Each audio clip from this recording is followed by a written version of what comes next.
खुलुमबाय बे समाव बडोलेण्ड इंखं टेलिभिजननि स्टुडिअ आं मिथिका नार्जारी दिनैनि गाहाय रादाबफ्राव दङ। उत्पल शर्मा आरो शंकर ज्योति बरुवाखौ आसुनि आफादगिरि आरो गाहाय नेहाथारि सायख'बाय। ट्राक बेलथायनानै ONGCनि सासे लेबारनि जिउ खहा आरो 3 गोब्राब जोखोम। रायजोनाङै लाचित दिवस फालिदों। बखाजान लालु बस्तियाव हाग्रानि मैदेर गाग्लोबनायाव 4नि जिउ खहा। काटारा सा8 बारग' इन्डियान नेभिनि थैनायनि साजाखौ बोखारफिननो हासिगौ। उत्तराखन्डनि सुरंगनिफ्राय सा40 नांथानानै थानाय सुबुंखौ दिहुननो हाथ'वाखै। सोनाब रायजोआव खामानि मावहैनाय रमेश रामसियारिया न'आव सौफैयाखै। पिरामल फाउन्डेसनआ टिबि बेमारनि सायाव सांग्रांथि मेल खुंदों। दानिया फैदोनि आबुं रादाबाव।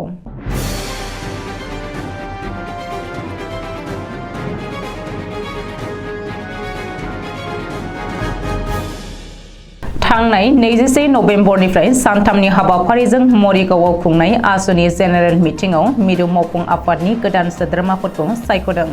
फरायसा आफाद आसुआ मिरुनि गोदान मावफुं आफादनि गोदान सोद्रोमाफोरखौ दिनै फोसावदों। मिथिनो हानाय बायदिब्ला आसुनि गोदान आफादगिरि महरै उत्पल शर्मानो बिबान होदों आरो गाहाय नेहाथारिनि बिबानाव शंकर ज्योति बरुवाखौ लाखिफिननाय जादों। मख'नो गोनांदि दीपांक कुमार नाथआ आसुनि आफादगिरि मासिखौ एंगारनायनि उननिफ्रायनो उत्पल शर्माया आसुनि बिबान आजावथ'नाय आफादगिरि महरै सिबिथाय होगासिनो दंखायोमोन। आसुनि बे गोदान मावफुं आफादाव गाहाय बोसोनगिरि महरै डक्टर समज्जल कुमार भट्टाचार्यखौनो लाखिफिननाय जादों। बबेखानि आसुनि मावफुं आफादनि सिगांनि मासियाव थानाय बांसिन सोद्रोमाफोरखौनो फैबाय थानाय बोसोरनि थाखायनो बिबान होफिननाय जादों।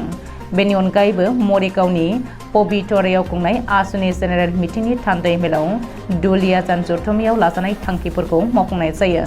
मख'नो गोनांदि दानिफ्राय आसुनि मावफुं आफादनि मावबुब्लिया 4 बोसोर जागोन। सिगाङाव बेयो 3 बोसोरमोन। दानिफ्राय आसुआव हांख्रायजानाय सोद्रोमाफोराबो थासिगोन। बे हांख्रायजानाय सोद्रोमाया बैसोनि सिमा खानाय थानाय नङा। लोगोसे बोसोनगिरि मासिनि थाखायबो बैसोनि सिमा थानाय नङा। मोसौखौ रैखा खालामनो थांनानै गिख्रंथाव लामा जाब्रथाय। बे गिख्रंथाव लामा जाब्रथायाव सासे सुबुङा जिउ गोमानायजों लोगोसे गुबुन 3 सुबुङा गोब्राब जोखोम जादों। करीमगंज जिल्लानि बाजारीसरा कटामनि ओनसोलनि लजाइपाड़ा खानपुन्ज लामायाव बे गिख्रंथाव लामा जाब्रथाया जादों। मिथिनो हानाय बायदिब्ला आबुङै सिमेन्ट लाबोनाय राङामाटि फारसे थांबाय थानाय समावनो ट्राकनि सिगाङाव मासे मोसौआ लामा गेजेराव फैदोंमोन। बे समावनो मोसौखौ रैखा खालामनो थांनानै ट्राकआ लामा सेराव बेलथायो। बे जाथायाव लामा सेरावनो खामानि मावगासिनो थानाय ONGCनि सासे लेबारफोरनि सायाव ट्राकआ गोग्लैसिनो। बे गिख्रंथाव लामा जाब्रथायाव गोब्राब जोखोम जानाय ONGCनि लेबार सन्जय माइतिखौ गोख्रैयैनो मुकुन्दा देहा फाहामसालियाव लांनाय जादोंमोनब्लाबो सन्जयआ देहा फाहामसालियावनो जिउ नागारो। ओरैहाय गुबुन जोखोम जानाय 3 सुबुंखौ मेघनाथ दले, बापी माल आरो सम्पु आरि होनानै सिनायथिनो हादों। रिपर्ट बायदिब्ला बै 3 सुबुंखौ गोजौ फाहामथायनि थाखाय सिलचर मेडिकेल कलेज हस्पिटालाव दैथायहरनाय जादों। ओरैहाय बे जाथायनि बागै खौरां मोननायनि उनावनो पुलिसआ जाथायसालियाव थांनानै ट्राकखौ जब्द खालामहैयो। नाथाय ड्राइभारा ट्राकखौ गारनानै खारखोमालांनो हायो। दिनै लाचित दिवस। रायजोनाङै दिनै लाचित दिवस फालिदों आरो रायजोनाङै दिनै बिर जोहोलाव लाचित बरफुकनखौ गोसोखांदों। 24 नभेम्बर अक्ट'खौ बोसोरफ्रोमबो लाचित दिवस महरै फालिबोदों। बेबायदिनो दिनैबो आसाम नाङै खना खनला ओनसोलजों लोगोसे गुवाहाटी नोगोरमायाव लाचित संघनि बानजायनायाव लाचित दिवस फालिदों। मख'नो गोनांदि लाचित बरफुकनआ आसामनि जारिमिननि सासे बिर जोहोलाव आरो साहसनि सिनायथि। लाचित बरफुकनआ आसामनि जारिमिनाव सनानि हांखोजों लिरजानाय आरो मोनसे गोग्गाथाव चेप्टार। रिपर्ट बायदिब्ला 401थि लाचित दिवसजों लोब्बा लानानै संघआ सावगारि आखिनाय बादायलायनायजों लोगोसे बायदि हाबाफारिफोर लादों। गुबुन फारसे रायजो सरकाराबो दिनै मिरुआरियै लाचित दिवस फालिदों। कार्बि आंलं जिल्लानि बखाजान लालु बस्तियाव हाग्रानि मैदेरा बृहस्पतिबारनि मोनायाव गाग्लोबनानै गासै 4 सुबुंनि जिउ खहा खालामदों। थैनायफोरनि गेजेराव 2आ उन्दै बैसोनि होननानै फोरमायथिदों। 50 बोसोर बैसोनि कानिया टेरिया, 28 बोसोर बैसोनि रिबिका केरकाटा, लोगोसेनो 4 बोसोर बैसोनि आरो 2 बोसोर बैसोनि सानै उन्दै गथ'फोरमोन होननानै सिनायथि होदों थैनायफोरनि मुंखौ। जाथाय जानाय जायगायाव हाग्रा बिफाननि मावफारिया आरो पुलिसा सौहैनानै नायबिजिरनानै थैनायफोरखौ पस्टमर्टेमनि थाखाय दैथायहरबाय होननानै फोरमायदों। मख'नो गोनांदि हाग्रानि मैदेरजों गाग्लोबजानानै आथिखालाव गोबां सुबुङानो थैनांबाय। भारत सरकारनि बायजोआरि मन्त्रालया काटार सरकारखौ लाइजाम लिरनानै सा-8 बारग' इन्डियान नेभिनि थैनायनि साजा होनो नागिरनायखौ बन्द खालामहोहरबाय। भारत सरकारनि लाइजाम मोननानै काटार सरकारा बिजिरसालिनिफ्राय केसनि डिटेल्सखौ बिदों आरो थैनायनि साजा होनो नागिरनायनि जाहोनखौ बिजिरसालिनिफ्राय बिदों। मानो होनोब्ला सा-8 बारग' इन्डियान नेभि मावफारियाफ्रा काटारनि मोनसे कम्पानियावसो साख्रि मावफैदोंमोन। मख'नो गोनांदि थांनाय आगस्त दानाव काटार सरकारनि संगालि बिफाना बिसोर सा-8 बारग' इन्डियान नेभिखौ संगालि मावदों होननानै सन्देहजोंसो हमदोंमोन। लोगोसेनो थांनाय अक्ट'बर दानाव थैनायनि साजा फोसावदोंमोन। काटाराव हमजानाय सा-8 बारग' इन्डियान नेभिफोरनि मुङा फारियै commander Purnendu Tiwari, commander Sugunakar Pakala, commander Amit Nagpal, commander Sanjeev Gupta, captain Navjeet Singh, captain Virendra Kumar Verma, captain Saurabh Vashisht आरो सैलर नागेश गभाल होननानै सिनायथि होदों। जोबोद दुखुनांथाव बाथ्रा, थांनाय 12 नबेम्बरनिफ्रायनो उत्तराखंडनि उत्तरकाशीयाव सुरं सिङाव नांथानानै थानाय गासै सा 40 सुबुङा दिनै 13 सानावबो साननि सोरांखौ नुनो मोनाखै। बृहस्पतिबारखालि ड्रिलिं मेसिनआ गाज्रि जानानै हर गेजेरावनो खामानिखौ दोनथ'नांदों। बिसोरो गासैबो रैखाथियैनो सुरंनिफ्राय ओंखारबोनो हासिगोन होननानै उत्तराखंडनि गिबि मन्त्रि पुष्कर धामीआ खौरांगिरिनि सिगाङाव फोरमायथिदोंमोन, नाथाय जाफुङाखैसै।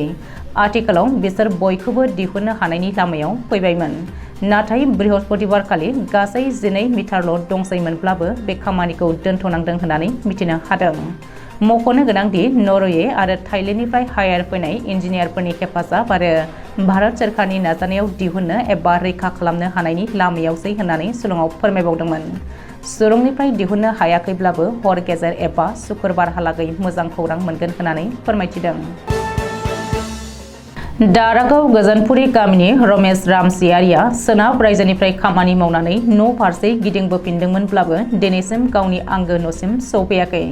बाक्सा जिल्लानि मसलपुर पुलिस थानानि बेन्दोंआव थानाय दारागाव गोजोनपुरी गामिनि बिफा अर्जुन रामसियारि, बिमा कबिता रामसियारिनि नैथि फिसाज्ला रमेश रामसियारिया सोनाब रायजोनिफ्राय खामानि मावनानै आंगो न' फारसे फैबाय थादोंमोनब्लाबो दिनैसिम गावनि आंगो न'सिम सौफैयाखैसै।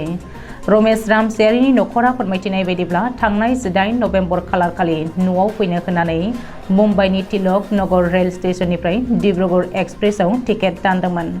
18 खालारखालिनो जोबथा खनसेनि थाखाय हरनि 3 रिंगासोआव बिमा कबिता रामसियारिजों रायज्लायदोंमोन आरो बेनिफ्रायनो दिनैसिम जेबो खौरां गैया। फोरमायबावनाय बायदिब्ला बे सप्तानि थांनाय समबारखालिनो सम बायदिहाय न'सिम सौफैनांगौमोन, नाथाय दिनैसिम सौफैयाखैसै। बेनिखायनो रमेश रामसियारिखौ सोरबाफोर बहाबा नुसनब्लायोब्ला 6900632366 जानबुं अनजिमायाव खौरां हरनो खावलायहरदों न'खरनिया। बाक्सा जिल्लानि दोलबारियाव थानाय एकाइल्ब मडेल रेसिडेन्सियेल स्कुलाव पेरामल फाउन्डेसना टिबि बेरामखौ लानानै फरायसाफोरनि गेजेराव मोनसे सांग्रांथियारि मेल खुंफुंनायखौ नुनो मोनो। सांग्रांथि मेल खुंफुंनायनि सिगां एकाइल्ब मडेल रेसिडेन्सियेल फरायसालिनि फरायसाफोरनि गेजेराव जोलुर गेलेनाय बादायलायनाय, काबादि गेलेनाय बादायलायनाय आरो टिबि बेमारनि सांग्रांथिनि सोमोन्दै गुवारै सावरायज्लायनाय हाबाफारि लानायखौबो नुनो मोनो। लोगोसेनो बे हाबाफारियाव जाय सुबुंफोरा टिबि बेमार जादोंमोन बिसोर सोरखारि देहा फाहामसालियाव खान्थि बायदियै फाहामथाय लानानै मोजां जानाय सुबुंफोरखौ चेम्पियन बिबुं होनानै बिथांमोननि जोहै गुबुन गुबुन ओनसोलफोराव टिबि बेमारनि सोमोन्दै फोसावनाय जागोन होननानै मिथिनो हादों। लोगोसेनो बिथांमोननो पेरामल फाउन्डेसना गांसे फोरमानलाइ होनानै बरायनायखौबो नुनो मोनो। बे हाबाफारियाव बाक्सा जिल्ला टिबि बिफाननि मावख'आरि डक्टर अतुल रामसियारिया बाहागो लानानै टिबि बेमारनि आखुथाय आरो फाहामथायनि सोमोन्दै फरायसाफोरनि गेजेराव बिबुंथि लाखिनायखौबो नुनो मोनो। दिनैनि रादाबा एसेनोसै, गोजोन्थों।